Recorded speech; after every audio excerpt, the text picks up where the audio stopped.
Hello everyone, मैं हर्ष कौशल आप सबका अपने चैनल पढ़ो दिल से बहुत बहुत स्वागत करता हूं। तो आज की इस वीडियो में हम लोग जो है one of the most important topic Michelson interferometer को देखने वाले हैं और उसको in detail in easy way में समझने वाले हैं। तो आप लोग प्लीज़ इन वीडियो के लास्ट तक बने रहिएगा।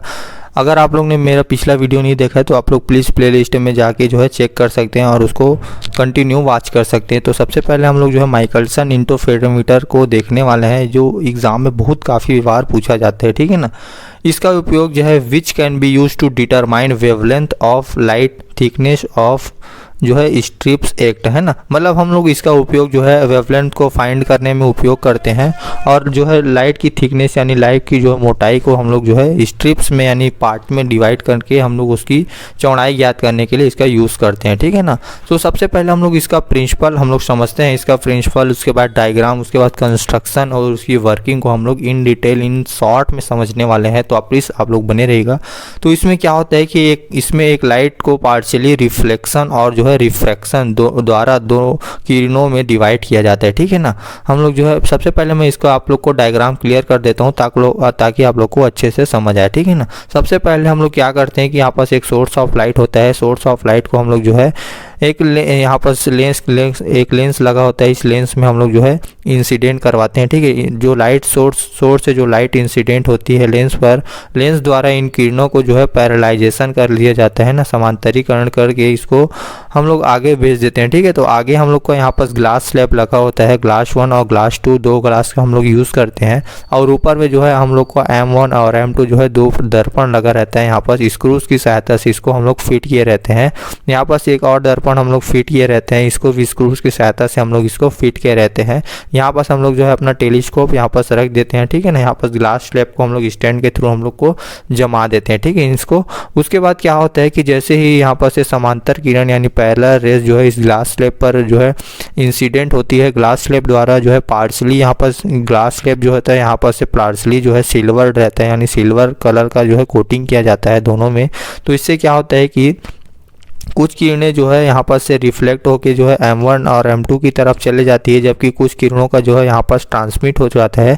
ट्रांसमिट किरणें जो है यहाँ पर से ग्लास स्लैब से होते हुए, है ना, ग्लास स्लैब यहाँ पर जो है यहाँ पर से रिफ्रैक्शन की घटना, अपवर्तन की घटना के फलस्वरूप ये थोड़ी सी झुक जाती है, विलोन की थोड़ा दूर हट जाती है, ठीक है। दूर हटते हुए जो है यहाँ पर से फिर जो है रेज इंसिडेंट होती है, ये जो है ग्लास 2 पर जाती है, ठीक है ना। जो इंसिडेंट रे होती है वो ग्लास 2 पर जाती है।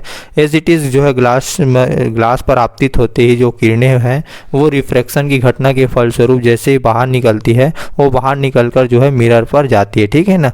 अब मिरर पर क्या होती है कि मिरर पर जो रेज आती है उसको वो परावर्तित कर देता है। तो जो परावर्तित रेज है वो अपने मार्ग में फिर से वापस हो जाती है, ठीक है। आपस से ऐसा डायरेक्शन है इसका, तो वापस होती है फिर से ग्लास स्लैब में जो है रिफ्रैक्शन की घटना होते हुए यहाँ पर जाती है। यहाँ पर सिल्वर कोटिंग का होने से क्या होता है कि जो है रेज जो होती है वो इक्वली जो है यहाँ पर से रिफ्लेक्ट होके जो है वो टेलीस्कोप पर दिखाई देती है, ठीक है ना।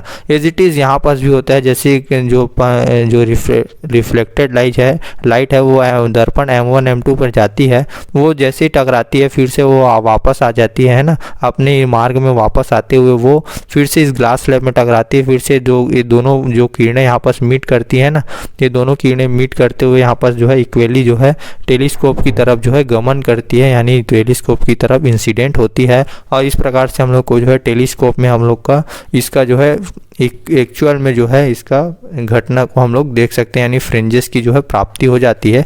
ये फ्रिंजेस डार्क और लाइट फ्रिंजेस प्राप्त होती है, ठीक है ना। तो यही बताया गया है कि इसमें लाइट को एक पार्शियली रिफ्रैक्शन और रिफ्लेक्शन द्वारा, मतलब दोनों की घटना होती है, परावर्तन और अपवर्तन दोनों की घटना होती है। इन दोनों के द्वारा दो किरणों में डिवाइड किया जाता है। ये दोनों रेज आपस में परपेंडिकुलर डायरेक्शन में होती है, ठीक है। यहाँ पर से आप लोग देख सकते हैं कि परपेंडिकुलर डायरेक्शन में 90 डिग्री के एंगल में होती है तथा लौट कर एक ही स्थान पर मिलती है। यहाँ पर दोनों एक ही स्थान पर मिलती है। इन किरणों के बीच जो है इंटरफेरेंस होता है, यहाँ पर इंटरफेरेंस होता है, व्यतिकरण होता है, जिससे इंटरफेरेंस फ्रिंजेस प्राप्त हो जाती है, ठीक है। इस प्रकार इसका प्रिंसिपल है, छोटा सा प्रिंसिपल आप लोग इसको नोट्स में लिखते हुए चलिएगा, है ना।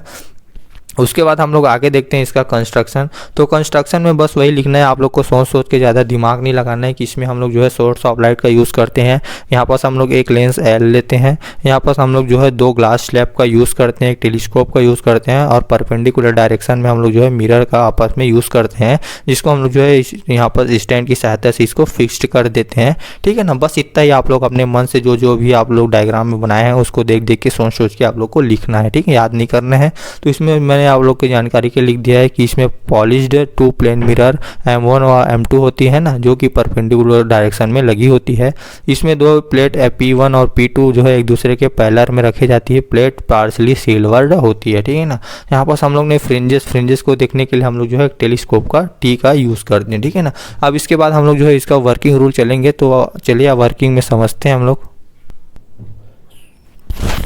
जैसे कि मैं बताया था वैसे ही उसका वर्किंग रूल है ना। तो वर्किंग रूल को मैं यहाँ पर वर्ड्स में लिख दिया हूँ, तो आप लोग इसको अपने नोट्स में इसको इंक्लूड कर सकते हैं, क्योंकि बुक में जो है इसका थ्योरेटिकल पार्ट बहुत ही हार्ड है। तो आप लोग मेरे नोट से पढ़िएगा तो आप लिख के बेटर होगा।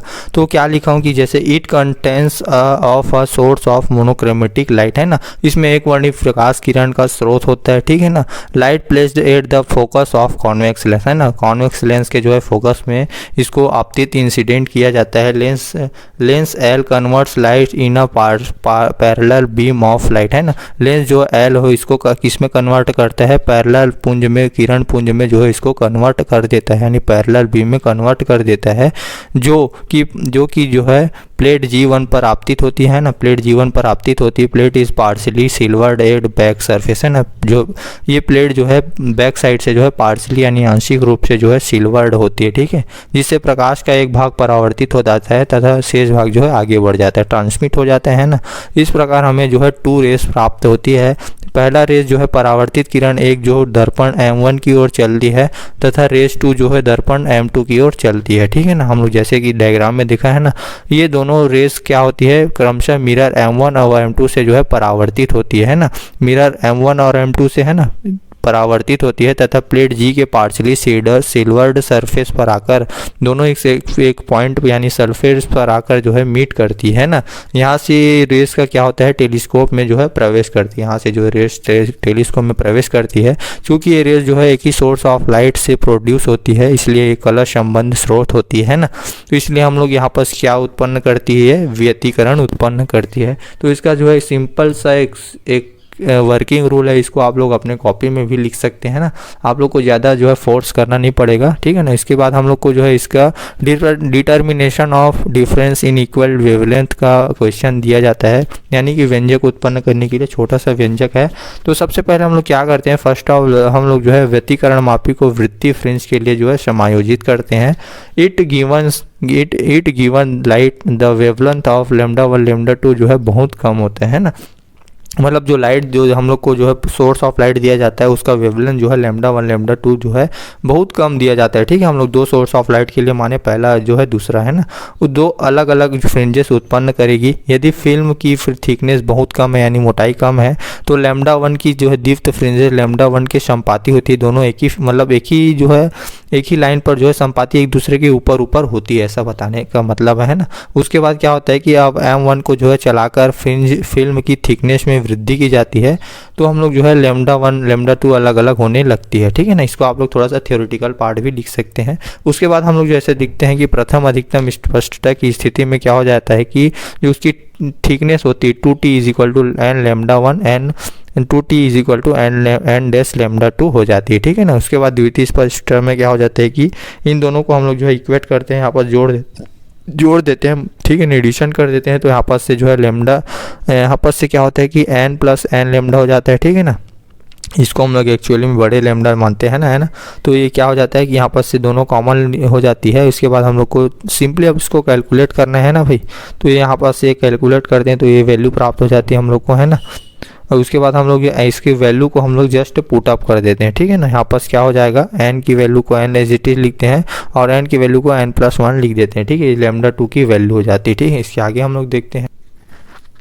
इसके बाद सिंपली हम लोग इसको अलग अलग डिस्ट्रीब्यूट कर देते हैं, तो 2x is equal to n lambda 1 हो जाएगा तथा 2x is equal to n plus 1 lambda 2 हो जाता है। यहाँ पर से हम लोग n की वैल्यू को फाइंड कर सकते हैं या और n प्लस 1 की वैल्यू फाइंड करते हैं, तो दोनों को हम लोग जैसे इक्वल करते हैं ना, यहाँ पर से इसकी वैल्यू को n की वैल्यू को इसमें पुट अप कर देते हैं, ठीक है, n की वैल्यू को यहाँ पर पुट कर देते हैं। फिर यहाँ से हम लोग जो है इसको ट्रांसफ़र कर देते हैं, यानी पक्षांतर कर देते हैं, एक को रखते हैं और ये n को इधर पक्षांतर कर देते हैं, तो यहाँ पास माइनस का साइन आ जाता है, तो 2x अपॉन लेमडा 2 हो जाता है, माइनस 2x अपॉन जो है लेमडा 1 हो जाता है, ठीक है। इसको हम लोग सिंपली एलसीएम निकालते हैं, लेमडा 1 और लेमडा 2 के बीच एलसीएम निकालते हैं, तो एलसीएम की वैल्यू क्या प्राप्त होती है हम लोग को, 2x ब्रैकेट में होता है lambda 1 minus lambda 2 upon lambda 1 into lambda 2 is equal to 1 हम लोग को प्राप्त हो जाता है। इसको सिंपली हम लोग इसको आगे कैलकुलेट करते हैं, तो क्या प्राप्त होता है कि lambda 1 minus lambda 2 is equal to lambda 1 into lambda 2 upon 2x, इसको ट्रांसफर कर देते हैं ना, तो ये जो इसकी वैल्यू होती है लेमडा 1 और लेमडा 2 की वैल्यू जो है बहुत कम होती है, इसको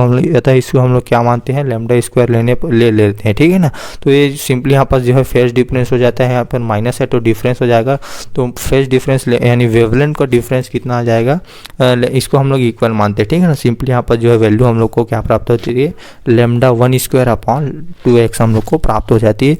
इतना ही आप लोग को जो है माइकलसन इंटरफेरोमीटर को तक करना है, इसका जो है वर्किंग रूल और जो इसका प्रिंसिपल और इसका कंस्ट्रक्शन डायग्राम इतना मोस्ट इंपॉर्टेंट है। ये टॉपिक भी कई बार पूछ दिया जाता है, क्योंकि इसी के लिए जो है माइकलसन का ने अपनी जो है व्यतिकरण मापी यानी इंटरफेरोमीटर का कॉन्सेप्ट दिया था, ठीक है। सो आज की इस वीडियो में इतना ही रखते हैं। आई होप कि आप लोग जो है नोट्स बनाए होंगे या फिर बना लेना, ठीक है, स्क्रीनशॉट लेके। सो थैंक यू एवरीवन, और आप लोग भी आगे बढ़िएगा। अगर वीडियो अच्छा लगा तो लाइक सब्सक्राइब भी शेयर कीजिएगा। So thank you everyone.